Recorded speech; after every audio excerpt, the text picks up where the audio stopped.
Universe एक ऐसा रहस्य है जिसने हमेशा से मानव जाति को एक पहेली में उलझा कर रखा है। कौन जिम्मेदार है इस यूनिवर्स के क्रिएशन के लिए? हिंदुइज्म के अंदर ऐसी कई सारी थ्योरीज हैं जो हमें बताती हैं इस यूनिवर्स की रचना उसके स्टार्टिंग के डेज में कैसे हुई। आप देख रहे हैं the story of the universe according to Hinduism. इस वीडियो में हम बात करेंगे कि कौन है इस सृष्टि का निर्माता, और साथ में हम ये भी जानेंगे कि हमारा यूनिवर्स कितना पुराना है। मैं इस यूनिवर्स की टाइम मेजरमेंट के बारे में आपको बताने की कोशिश करूंगा।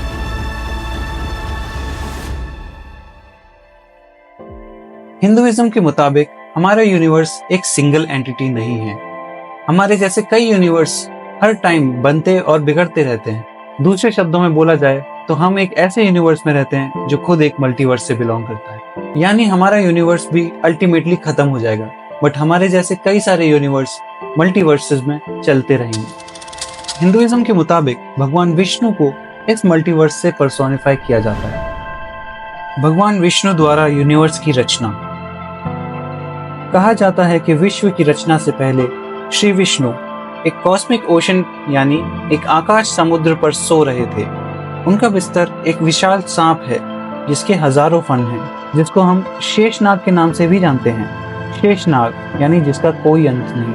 ब्रह्मांड की रचना को 3 रोल्स में बांटा गया है जिन्हें हम त्रिमूर्ति भी कहते हैं, यानी कि क्रिएटर, मेंटेनर एंड डिस्ट्रॉयर। भगवान विष्णु को मेंटेनर, भगवान ब्रह्मा को क्रिएटर और भगवान शिव को डिस्ट्रॉयर के रूप में जाना जाता है। माना जाता है कि यूनिवर्स का निर्माण भगवान विष्णु की क्रियाओं के द्वारा हुआ। यानी जब श्री विष्णु अखंड महासागर में विश्राम कर रहे थे, तब सृष्टि की रचना के लिए उनकी नाभि से एक कमल के फूल की रचना होती है, जिस पर विराजमान होते हैं श्री ब्रह्मा जी द क्रिएटर। तब विष्णु जी द्वारा बताए जाने पर ब्रह्मा जी संसार यानी यूनिवर्स की रचना करते हैं। एक ब्रह्मांड के बनने और अगले के खत्म होने में जितना समय लगता है, उतना ही समय भगवान विष्णु की एक सांस के बराबर होता है। यानी जब वो सांस छोड़ते हैं तब हमारे जैसे हजारों यूनिवर्स बनते हैं और हर एक यूनिवर्स के लिए एक ब्रह्मा पैदा होते हैं। पर जब वो नेक्स्ट सांस लेते हैं तब जो भी यूनिवर्स बने होते हैं वो सारे वापस श्री विष्णु में समा जाते हैं और सारे ब्रह्मा खत्म हो जाते हैं। यहाँ हम ब्रह्मा को एक यूनिवर्स से रिप्रेजेंट कर रहे हैं, क्योंकि ब्रह्मा इज द वन जो हमारे फिजिकल वर्ल्ड के सारे लाइफ फॉर्म्स के लिए रिस्पॉन्सिबल हैं। यहाँ हम ये जान लेते हैं कि श्री विष्णु इटर्नल मल्टीवर्स जो हमेशा चलता रहता है उसको रिप्रेजेंट करते हैं, यानी जिसका कोई अंत ना हो और ना ही कोई स्टार्टिंग हो। भगवान ही रिस्पॉन्सिबल हैं for the continuation of life in all the universes, और भगवान ब्रह्मा यहाँ सिर्फ एक टेम्पररी फिजिकल यूनिवर्स को रिप्रेजेंट करते हैं। अभी जो करंट हमारा ब्रह्मा द्वारा बनाया हुआ यूनिवर्स है वो भी परमानेंट नहीं है। इनफैक्ट वो भी काफी टेम्पररी है। ब्रह्मा सिर्फ 100 साल तक जीवित रहते हैं। उनके खत्म होने के बाद एक और नया विश्व जन्म लेता है।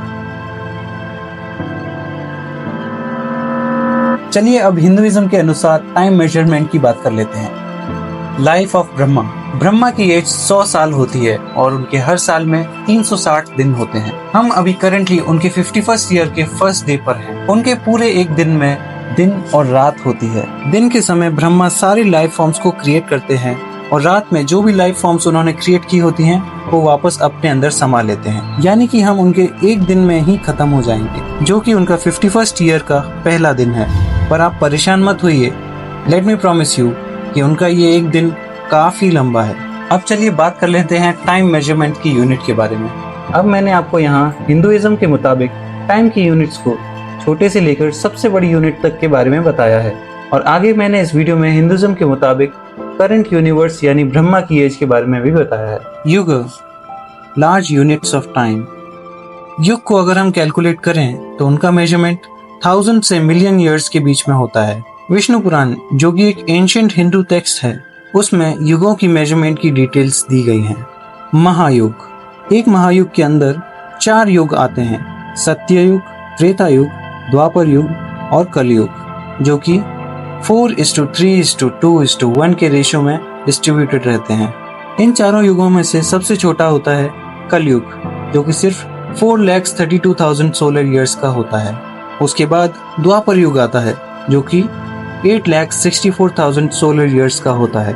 फिर त्रेता युग आता है जिसमें 12,96,000 सोलर ईयर्स होते हैं। और फिर आता है सत्ययुग जिसमें 17,28,000 सोलर ईयर्स होते हैं। सो अगर हम इन सब को ऐड करें तो हमारा एक महायुग बनता है जो कि 43,20,000 या 4.32 मिलियन ईयर्स का होता है।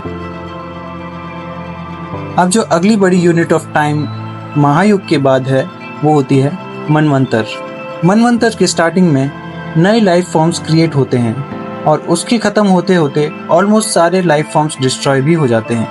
एंशिएंट हिंदू टेक्स्ट के मुताबिक इसी तरह लाइफ साइकिल चलती है। एक मनवंतर का टाइम पीरियड 71 महायुग के बराबर होता है, यानी 71 मल्टीप्लाइड बाय 4.32 मिलियन ईयर्स, जो कि बनता है 30,67,20,000 या 306.72 मिलियन ईयर्स।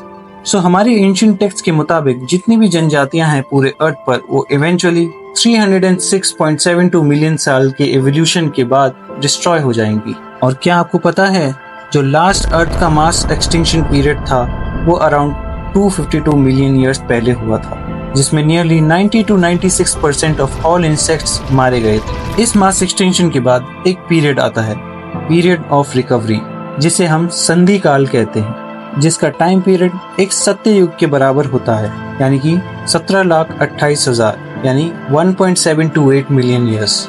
कल्प, डे ऑफ द ब्रह्मा और यूनिवर्स। जस्ट हमारे अर्थ की तरह यूनिवर्स का भी एक दिन होता है, जैसे हम कल्प कहते हैं।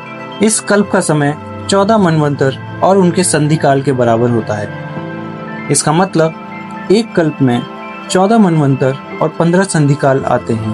पहले मनवंतर से पहले जो संधि काल था उस समय किसी भी तरह के जीव जंतु या किसी भी तरह की लाइफ ने इवॉल्व नहीं किया होता है। सो अगर हम एक कल्प की कैलकुलेशन करें तो 1 कल्प इज इक्वल टू 14 मनवंतर यानी 306.72 मिलियन ईयर्स प्लस 15 संधि काल यानी 1.728 मिलियन ईयर्स। सो इसका कैलकुलेशन बनता है 4.32 बिलियन ईयर्स। सो जो यूनिवर्स का एक दिन का समय है उतनी ही लंबी एक रात भी होती है, यानी 4.32 मिलियन ईयर्स मल्टीप्लाइड बाय 2, जो कि 8.64 बिलियन ईयर्स बनता है, जिसे हम यूनिवर्सल स्केल पर ब्रह्मा का एक पूरा दिन कहते हैं। यूनिवर्स के दिन के समय सारे लाइफ फॉर्म्स क्रिएट होते हैं और इस दिन के खत्म होते होते ये सारे लाइफ फॉर्म्स डिस्ट्रॉय हो जाते हैं। फिर रात का समय आता है जहाँ किसी भी तरह का कोई भी क्रिएशन नहीं होता। और आपको जान के बहुत हैरानी भी होगी कि मॉडर्न साइंटिफिक डिस्कवरीज के मुताबिक भी जो अर्थ की ओल्डेस्ट लाइफ फॉर्म है वो भी 4.28 मिलियन ईयर्स पुरानी है, महाकल्प। अब इसी तरह अगर हम कल्प को एक्सटेंड करते हैं तो 30 कल्प से एक महीना बनता है और ऐसे ही यूनिवर्सल स्केल पर 12 महीनों से एक पूरा साल बनता है। यूनिवर्सल स्केल पर ऐसे ही 100 साल को यूनिवर्स का लाइफ स्पैन माना गया है। इसे हम महाकल्प कहते हैं। अब इसमें जीवों का समय उनके कर्मों के मुताबिक बनता और बिगड़ता है और उस हिसाब से वो जन्म लेते हैं। और यही 100 साल ब्रह्मा की आयु भी है, यानी 100 साल के खत्म होने पर ब्रह्मा का अंत हो जाएगा। तो अगर हम पूरे यूनिवर्स का लाइफ स्पैन कैलकुलेट करें तो वो बराबर होता है 311.04 ट्रिलियन ईयर्स। अपने एंशिएंट हिंदू टेक्स्ट के मुताबिक हम अभी यूनिवर्स के 51st ईयर के पहले दिन पर हैं और इस दिन में भी हम कलयुग के 28वें महायुग के 7वें मनवंतर में हैं। एंशिएंट हिंदू टेक्स्ट के मुताबिक अभी हमारी यूनिवर्स की एज है 50 यूनिवर्सल ईयर्स प्लस 6 मनवंतर्स प्लस 7 संधिकाल प्लस 28 महायुग। So according to ancient Hindu text इन सब को ऐड करने के बाद हमारी यूनिवर्स की एज अराउंड 157.49 ट्रिलियन ईयर्स बनती है। वैसे मॉडर्न साइंस के हिसाब से यूनिवर्स की एज 13.799 बिलियन ईयर्स है, पर एंशिएंट हिंदू टेक्स्ट में काफी लंबा समय दर्शाया गया है जो कि अराउंड 311 ट्रिलियन ईयर्स है। ये वीडियो सिर्फ एक अटेम्प्ट है आपको बताने के लिए कि हमारे सनातन धर्म में हमारे पूर्वज कितने बड़े स्केल पर टाइम की कैलकुलेशन कर रहे थे। हमें अभी भी ऐसी कोई सभ्यता नहीं मिली है जो टाइम को लेकर इतनी डिटेल में बात करती हो। आपको ये वीडियो कैसा लगा हमें कमेंट सेक्शन में जरूर बताइए। अगर आप भी ऐसे टॉपिक्स में इंटरेस्ट रखते हैं तो आप हमारे चैनल द स्टोरी ऑफ को सब्सक्राइब और इस वीडियो को लाइक कर दीजिए। तब तक के लिए मिलते हैं ऐसे ही किसी अन्य वीडियो में। जय श्री राम।